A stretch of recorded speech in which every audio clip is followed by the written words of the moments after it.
Crônicas do Amanhecer, por Feijão Centro Espírita Allan Kardec. Balneário Gaivota, 17 de junho de 2018. Depressão gera 5,9 mil pedidos de auxílio-doença em SC em um ano. A depressão aparece como a quarta principal causa de afastamento de trabalhadores catarinenses. Posição bem superior à nacional, em que a doença aparece na 10ª posição.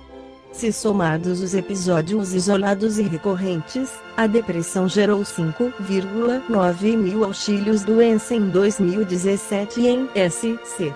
Para dar uma noção da gravidade do cenário, a Organização Mundial da Saúde defende que até 2020 essa será a principal causa de afastamento do trabalho no mundo. A médica psiquiatra Vanessa Leal explica que a incidência da doença está relacionada a vários fatores, como melhora do diagnóstico nos últimos anos, mais atenção aos sintomas e informações sobre o tema. Também existem alguns fatores da vida moderna, o alto nível de estresse, de cobrança, que também acabam aumentando o índice. A gente não pode afirmar que o trabalho é uma causa para a depressão, mas ele contribui para o início ou agravamento da doença. Segundo ela, ainda há desafios para avançar no tratamento da doença. O principal deles é a resistência dos pacientes em procurar atendimento especializado. David Monduxi publicou no jornal O Semeador de 2000, que a depressão é uma doença tão antiga quanto o próprio homem. Nascida nas profundezas da alma, pode-se dizer que a depressão nasceu quando o homem experimentou a dúvida, o medo e o vazio existencial causado pela perda do paraíso. Entre os vários relatos bíblicos de personagens que em algum momento sofreram de depressão, encontraremos em Jó um dos exemplos mais clássicos. No capítulo 3, versículos 20 a 22, podemos ler: porque se dá a luz ao miserável, e vida aos amargurados de ânimo, que esperam a morte, e ela não vem, e cavam em procura dela mais do que de tesouros ocultos, que de alegria saltam, e exultam, achando a sepultura.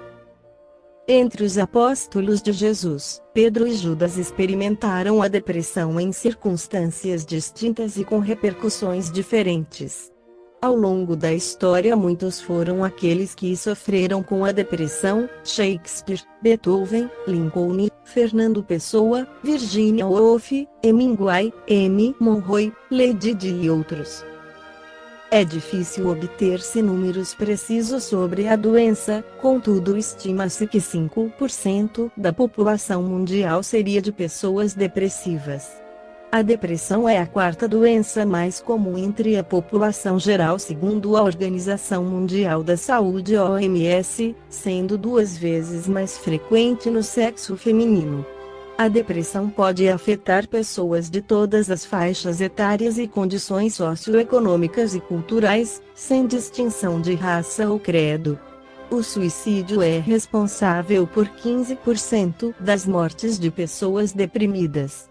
Ainda segundo a OMS, a depressão será a segunda moléstia que mais roubará anos de vida da população em 2020.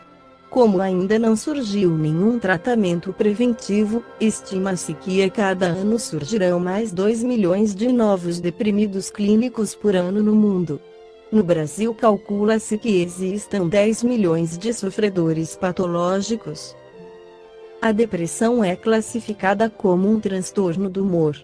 Para tanto, é preciso diferenciar a doença depressão da tristeza. Além dos critérios de sintomas que caracterizam a doença, é necessário que estes subsistam por mais 3 semanas. A depressão é muito mais profunda e resistente do que a tristeza. O psiquiatra Peter Wibrow, da UCLA, descreve a depressão com uma imagem: imagine o desconforto de várias noites sem dormir misturado à dor da perda de um ente querido que não acaba nunca. Depressão é isso.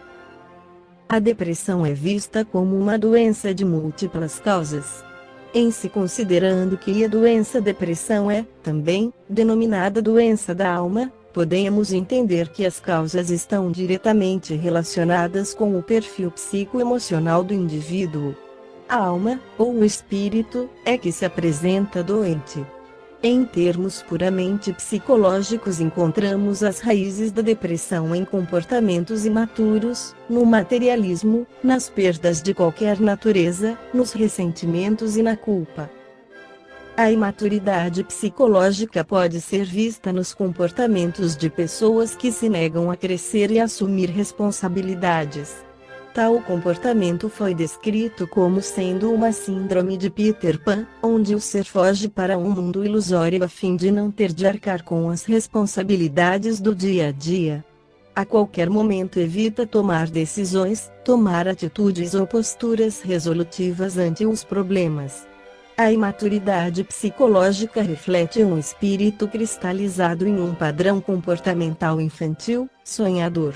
Na hora em que as dores e as decepções da vida se anunciam, trazendo o sofrimento, estes indivíduos optam por tentar fugir à responsabilidade, desistindo da luta, passando a viver num mundo de sonhos que, aos poucos, vai se transformando em pesadelos. O materialismo é um dos grandes males da humanidade. A falta de uma postura idealista e de valores morais e éticos torna o ser humano vazio. Num primeiro momento, o homem busca evitar a sensação de vazio lançando-se compulsivamente à conquista de bens materiais. Somos nós, quando nos entregamos a um ritmo de vida ditado pela satisfação dos automatismos de natureza fisiológica, vivendo em função do luxo, do conforto e do prazer pelo prazer.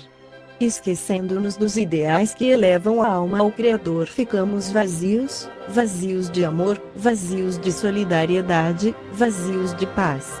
No poço vazio das nossas almas, a depressão verte o seu veneno, enchendo os nossos espíritos de dor e sofrimento.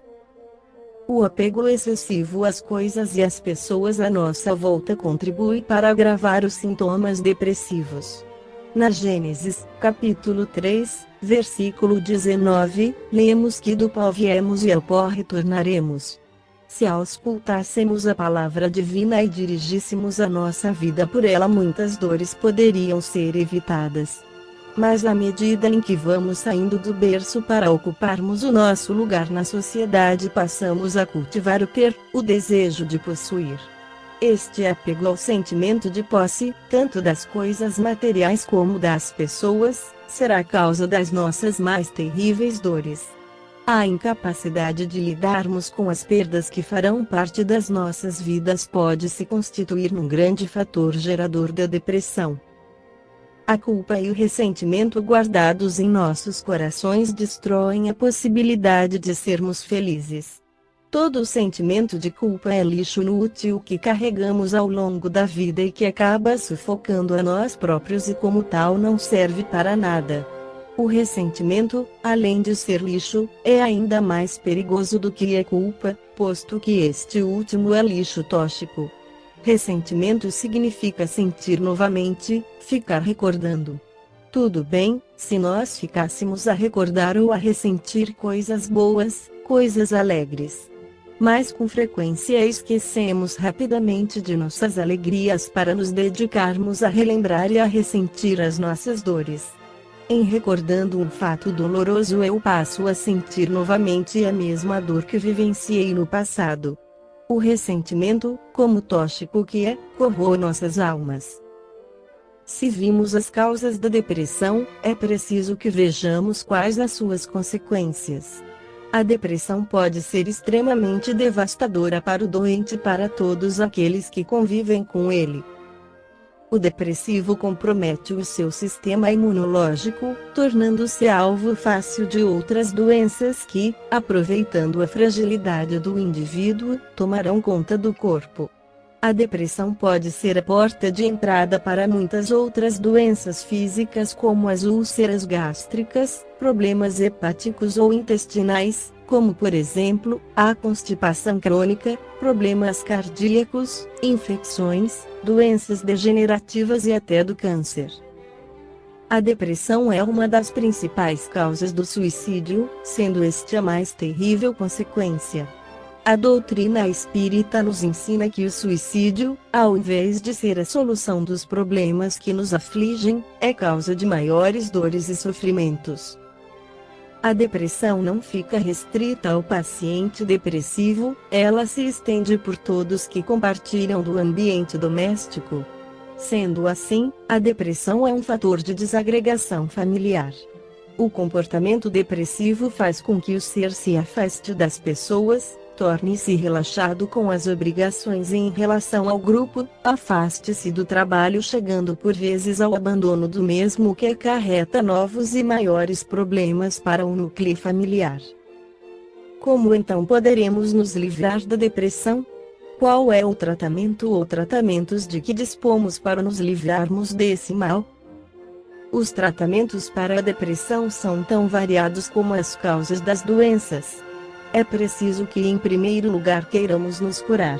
Para tanto teremos que reconhecer e admitirmos que estamos doentes e que precisamos de ajuda.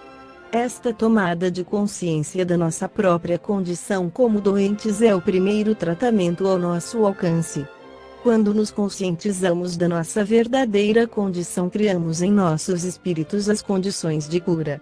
Renova-se a vontade de viver e a disposição para renovarmos atitudes e emoções. Passamos a redecorar a nossa casa interior, jogando fora os móveis velhos e adquirindo móveis novos. O desejo de nos curarmos vai nos levar a buscar a medicina. Dentro dos seus limites e da sua capacidade, a medicina pode nos ajudar através de medicamentos que diminuem os sintomas. Mas remédio nenhum pode tocar nosso espírito. Necessário se faz que busquemos o auxílio psicológico. Será somente através de nossa reforma íntima que poderemos alcançar a cura da depressão. Comecemos por nos tornarmos emocionalmente maduros, assumindo o compromisso de superar as emoções infantis, passando a termos o controle da nossa vida. Surgindo os problemas, vamos encará-los de frente, examinando-os com serenidade e lucidez, objetivando encontrar soluções possíveis e realistas frente às nossas possibilidades. O exercício da nossa maturidade emocional nos tornará fortes e seguros, confiantes e serenos. Ao conquistarmos a nossa maturidade emocional, vamos precisar de novas metas na vida. É a hora de voltarmos os olhos para dentro de nós mesmos, buscando sentir os anseios mais nobres e elevados que dormem em nossas almas.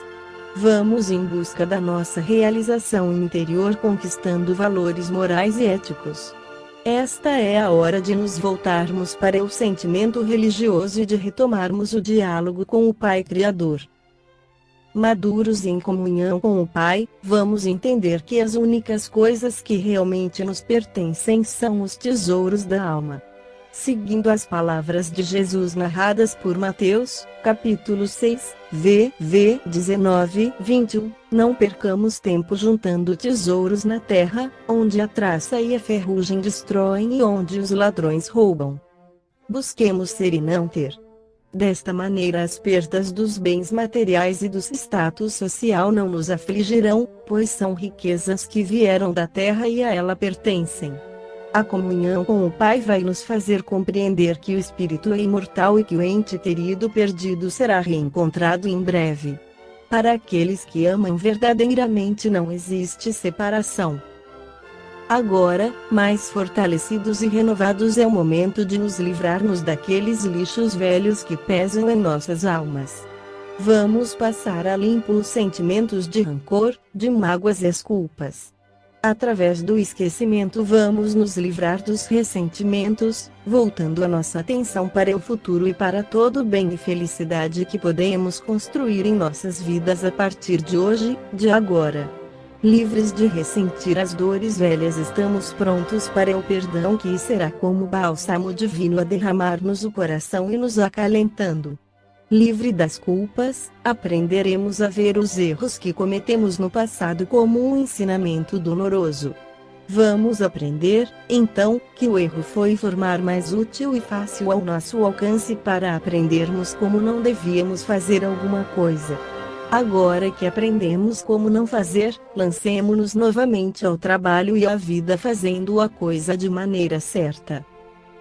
Mas, o melhor tratamento para a depressão é o conjunto de ensinos trazidos por Jesus. A mensagem evangélica que Jesus nos trouxe e que foi legada à humanidade pelos escritos que constituem o novo evangelho é o mais poderoso e eficaz remédio para a cura da depressão. Através do perdão, do trabalho produtivo em benefício do próximo, da solidariedade e do amor poderemos alcançar a cura, não apenas da depressão, mas de todos os nossos males. Esta foi a crônica do amanhecer de 17 de junho de 2018. Por Feijão.